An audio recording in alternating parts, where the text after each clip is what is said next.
नमस्कार। आप सभी का हमारे चैनल जय गुरुदेव उत्तराखंड पर एक बार फिर से बहुत बहुत स्वागत है। आशा करते हैं कि आप सभी स्वस्थ होंगे। इसी कामना के साथ आइए बिना देर किए हुए लेकर चलते हैं आपको आज के अद्भुत विशेषांक की ओर।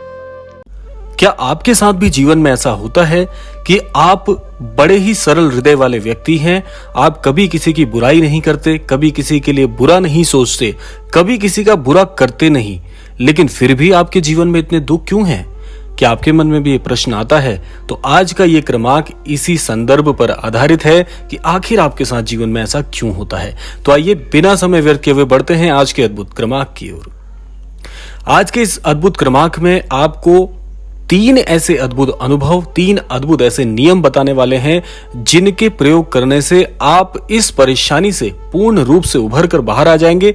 और ऐसा जीवन में क्यों होता है कि आप सबके लिए अच्छा सोचते हैं लेकिन आपके साथ बुरा होता है, इस प्रश्न का प्रति उत्तर आपको आसानी से प्राप्त हो जाएगा। तो आइए बढ़ते हैं पहले अद्भुत नियम की ओर जो कि आपको समझना चाहिए। अब देखिए, पहला बिंदु बड़ी ही गहराई से आपको समझना है। पहले बिंदु में आपको एक बात याद रखनी है कि ईश्वर परीक्षाएं लेते हैं और ईश्वर ऐसे अनन्य भक्त की परीक्षा जरूर लेते हैं जो कि उनके बहुत करीब होता है। देखिए, ये परीक्षाएं जो होती हैं सभी के लिए नहीं होती। जो अनन्य भक्त अपने ईश्वर पर सबसे ज्यादा, सबसे गहरा भरोसा करते हैं, ऐसे अनन्य भक्त की परीक्षा ईश्वर अवश्य लेते हैं। अब ईश्वर परीक्षा लेते क्यों हैं? देखिए, जब भी आप ईश्वर से अपनी कोई बात कहते हैं, ईश्वर को अपने करीब महसूस करते हैं, ईश्वर से कुछ नहीं छिपाते, तो आपके साथ ईश्वर का एक बड़ा ही घनिष्ठ संबंध स्थापित हो जाता है, जो कि सबके लिए एक बहुत अच्छी बात है। अब होता क्या है कि धीरे धीरे आपका यह संबंध एक अटूट विश्वास में परिवर्तित हो जाता है। यह भी एक बहुत अच्छी बात है, लेकिन इस विश्वास की परख तो होनी चाहिए। जैसे कि आपका कोई घनिष्ठ मित्र है तो आप उसकी परीक्षा अवश्य लेते हैं कि क्या ये मेरा मित्र जो है बुरे समय में मेरा साथ देगा या नहीं देगा, कहीं ये मेरी पीठ पीछे बुराई तो नहीं करता। उसी प्रकार से ईश्वर भी परीक्षाएं लेती हैं कि ये अनन्य भक्त जो मुझ पर इतना अटल विश्वास करता है कि इसके जीवन में जब परेशानी आती है तो क्या उस परेशानी में मुझे याद करता है या नहीं, या इस अमुक व्यक्ति के जीवन में अगर मैं सुख ही सुख इसे प्रदान कर दूं तो क्या इस सुख में ये मुझे याद करता है या भूल जाता है। तो ईश्वर ऐसे अटूट विश्वास करने वाले अनन्य भक्तों की परीक्षाएं लेते हैं। अब आपका क्या काम होना चाहिए, आपको क्या समझना चाहिए कि जब भी आपके जीवन में महाकष्ट आ जाए, सोचिए कि महाकष्ट क्या होता है कि जब आपको ऐसा लगे कि चारों दिशाओं से मेरे जीवन में कष्टों की बरसात हो रही है, ऐसी वर्षा हो रही है कि जो भी खबर आ रही है उसमें मुझे दुख ही दुख मिल रहा है, तो सोचिए कि ये वही समय है जो आपके इष्ट आपकी परीक्षा लेते हैं। अब आपका क्या काम है? ऐसे समय में आपको और भी अटल हो जाना चाहिए, क्योंकि जब ईश्वर परीक्षा लेते हैं तो ऐसा अंधकार आपके जीवन में आपको अनुभव होने लगता है कि जैसे जीवन का अंत आ गया हो। ऐसे महाकष्ट में भी जो व्यक्ति, जो अनन्य भक्त अपने इष्ट के प्रति बहुत बहुत अद्भुत आस्था रखते हैं, ऐसे अनन्य भक्तों के जीवन में ईश्वर कभी भी दुख पुनः प्रदान नहीं करते। यह मान लीजिए कि अगर इस परीक्षा में आप पास हो गए तो समझ लीजिए कि ईश्वर से आपका प्रत्यक्ष संबंध स्थापित हो जाएगा।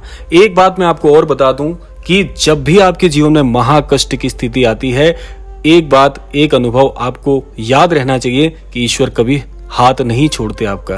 कितना भी बड़ा कष्ट आ जाए लेकिन वो परेशानी टल ही जाएगी, ये बात भी याद रखिएगा।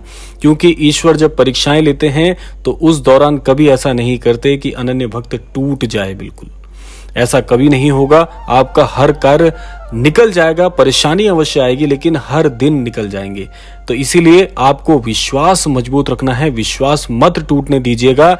और इस परीक्षा के बाद जब पास होंगे तो आप जानेंगे कि ईश्वर का स्वरूप क्या है। अब बात करते हैं दूसरे बिंदु की ओर। अब देखिए, बात तो हो गई महाकष्ट की।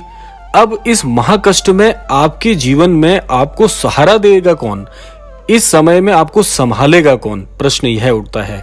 बिल्कुल सही, आपके अंतर मन में जो अभी भाव आ रहा है वही भाव सत्य है। वह है आपके सद्गुरु, आपके अनन्य गुरु ही आपको महाकष्ट की स्थिति में या किसी भी स्थिति में मार्गदर्शन करते हैं। अब अगर आप श्री महाराज जी से जुड़े हुए हैं, महाराज जी के सानिध्य को प्राप्त किया हुआ है, तो देखिए ईश्वर परीक्षा तो अवश्य लेंगे, लेकिन जब आपके मस्तक पर महाराज जी का अभय हस्त है तो आपको चिंता करने की जीवन में बिल्कुल भी आवश्यकता नहीं। महाराज जी आपका जो मार्गदर्शन करेंगे, उस मार्गदर्शन से आप हर परिस्थिति से निकल कर बाहर आ जाएंगे। मार्गदर्शन कैसे मिलेगा? देखिए, महाराज जी का मार्गदर्शन महाराज जी की शिक्षाएं ही है। मैंने आपको कल की क्रमांक में भी यही बात बताई थी कि महाराज जी की शिक्षाओं के अनुरूप यदि जीवन में आगे बढ़ते हैं तो आपका कोई बाल भी बांका नहीं कर सकता।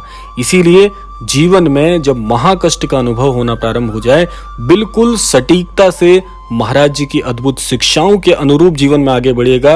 महाकष्ट का जो अनुभव है वो केवल छोटा मोटा कष्ट रह जाएगा। ये महाराज जी की विशेषताएं हैं कि जब भी महाराज जी के किसी अनन्य भक्त के जीवन में महाकष्ट की स्थिति उत्पन्न होती है तो महाराज जी उसमें से महाशब्द हटा देते हैं।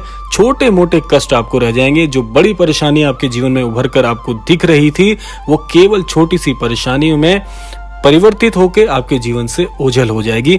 और इसीलिए कहा जाता है कि हर व्यक्ति के जीवन में एक महागुरु होने परम आवश्यक हैं, सद्गुरु आपके होने आवश्यक हैं, क्योंकि सद्गुरु वो हैं जो आपको अंधकार के मार्ग से निकालकर प्रकाश की ओर लेकर जाते हैं। और महाराज जी जैसा सद्गुरु इस संपूर्ण चराचर में, संपूर्ण सृष्टि में कोई हो ही नहीं सकता। श्री महाराज जी के वाक्य हैं कि मैं गुरुओं का भी गुरु हूं। तो सोचिए, गुरुओं के भी जो गुरु हैं वो महागुरु हैं, और जिसका महागुरु का सानिध्य जिस व्यक्ति को प्राप्त हो, ऐसा व्यक्ति जीवन में सदैव सदैव अच्छे कर्मों से, अच्छी सद्बुद्धि से हमेशा जाना जाता है। तो इसीलिए अपने सद्गुरु का हाथ कभी मत छोड़िएगा। तो ये हो गए दो बिंदु मुख्य। अब बात करते हैं इस क्रमांक के सबसे अद्भुत भाग की और उस तीसरे अद्भुत बिंदु की। इस क्रमांक का सबसे महत्वपूर्ण भाग है जिसमें आपको ये तीसरा बिंदु बताया जा रहा है। तीसरे बिंदु के अंतर्गत आता है आपके जीवन में आपके द्वारा किया जाने वाला निरंतर अभ्यास। अब अभ्यास किस चीज का? बहुत ही जाहिर सी बात है कि आध्यात्म की बात हो रही है, तो आध्यात्मिक प्रवृत्ति को प्राप्त करने के साथ साथ जो भी नियम आपने बनाए हैं, उन नियमों का नियमित रूप से अभ्यास ही जीवन को सबसे सरल, कष्टमयी स्थिति से बाहर निकालने वाला और एक प्रकाश के समान पुंज की तरह होता है। अब देखिए, बात महाराज जी से जुड़ी हुई है, तो महाराज जी के अंतर्गत मैं आपको एक बात बताता हूं कि महाराज जी कहते हैं कि जो व्यक्ति जीवन में नियम के अंतर्गत चलते हैं, धर्म संगत कार्यों के अंतर्गत चलते हैं, धर्म के अनुरूप जीवन में आचरण करते हैं, ऐसे व्यक्ति के जीवन में कभी किसी प्रकार का कोई ऐसा कष्ट उत्पन्न नहीं हो सकता जिससे कि उस अनन्य भक्त का मन विचलित हो जाए। इसीलिए कहा जाता है कि जीवन में जो भी नियम आप बनाते हैं अपने लिए, चाहे वो पूजा का नियम हो, चाहे जाप का नियम हो, चाहे श्री हनुमान चालीसा पढ़ने का नियम हो, या किसी भी प्रकार की पूजा विधि विधान का नियम हो, उस नियम को नियमित रूप से अभ्यासित करने पर आपके जीवन में परिवर्तन होते हैं। क्योंकि सोचिए आप कि अगर आप केवल एक दिन आध्यात्मिक पूजा विधि विधान अच्छे से प्रेषित करते हैं तो क्या इतना ही काफी होगा? यदि आपने अंतर्मन से कार्य किया है तो अंतर्मन एक बात और कहता है कि जो भी अच्छा कार्य आप करते हैं उसको नियमित रूप से क्रमबद्ध होकर अगर आप जीवन में करते हैं तो आपके जीवन में सारे विकारों का नाश हो जाता है।